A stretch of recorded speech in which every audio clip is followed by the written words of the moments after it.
پیدائش 28واں باب۔ تب اسحاق نے یعقوب کو بلایا اور اسے دعا دی اور اسے تاکید کی کہ تو کینانی لڑکیوں میں سے کسی سے بیاہ نہ کرنا، تو اٹھ کر فدان ارام کو اپنے نانا بیتویل کے گھر جا اور وہاں سے اپنے ماموں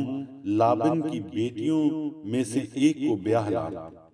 اور قادر مطلق خدا تجھے برکت بخشے اور تجھے برومند کرے اور بڑھائے کہ تجھ سے قوموں کے جتھے پیدا ہوں،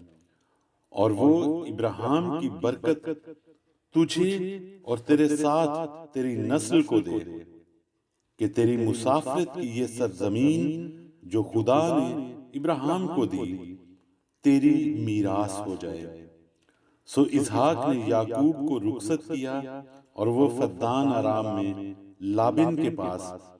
جو آرامی بیتویل کا بیٹا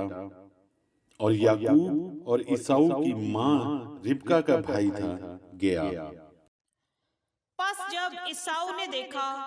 کہ اسحاق نے یعقوب کو دعا دے کر اسے فدان ارام کو بھیجا ہے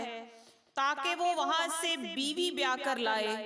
اور اسے دعا دیتے وقت یہ تاکید بھی کی ہے کہ تو کینانی لڑکیوں میں سے کسی سے بیاہ نہ کرنا،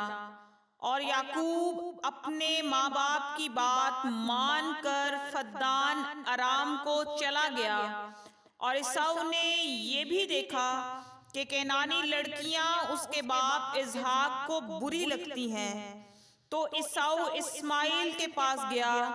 اور مہلت کو جو اسماعیل بن ابراہیم کی بیٹی اور نبایوت کی بہن تھی بیاہ کر اسے اپنی اور بیویوں میں شامل کیا۔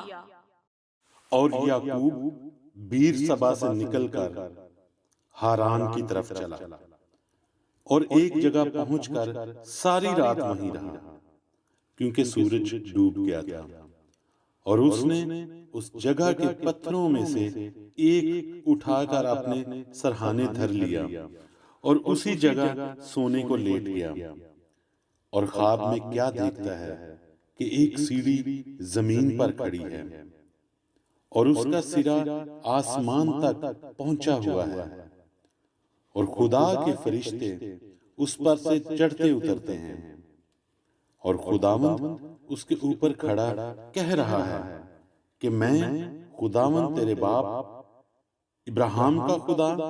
اور اسحاق کا خدا ہوں۔ میں یہ زمین جس پر تو لیٹا ہے تجھے اور تیری نسل کو دوں گا،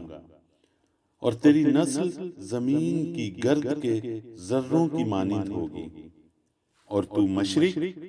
اور مغرب اور شمال اور جنوب میں پھیل جائے گا، اور زمین کے سب قبیلے تیرے اور تیری نسل کے وسیلے سے برکت پائیں گے۔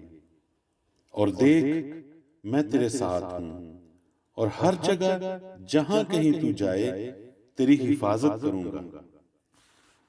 اور تجھ کو اس ملک میں پھر لاؤں گا، اور جو میں نے تجھ سے کہا ہے جب تک اسے پورا نہ کر لوں تجھے نہیں چھوڑوں گا۔ تب یعقوب جاگ اٹھا اور کہنے لگا کہ یقیناً خداوند اس جگہ ہے اور مجھے معلوم نہ تھا، اور اس نے ڈر کر کہا یہ کیسی بھیانک جگہ ہے۔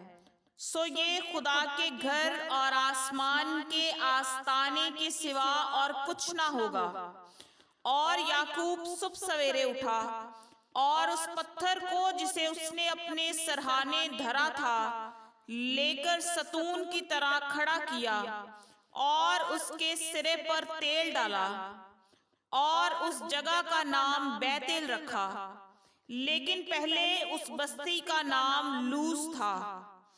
اور یعقوب نے منت مانی اور کہا کہ اگر خدا میرے ساتھ رہے اور جو سفر میں کر رہا ہوں اس میں میری حفاظت کرے، اور مجھے کھانے کو روٹی اور پہننے کو کپڑا دیتا رہے، اور میں اپنے باپ کے گھر سلامت لوٹ آؤں، تو خداوند میرا خدا ہوگا،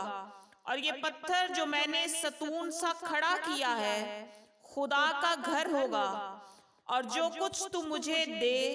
اس کا 10واں حصہ ضرور ہی تجھے دیا کروں گا۔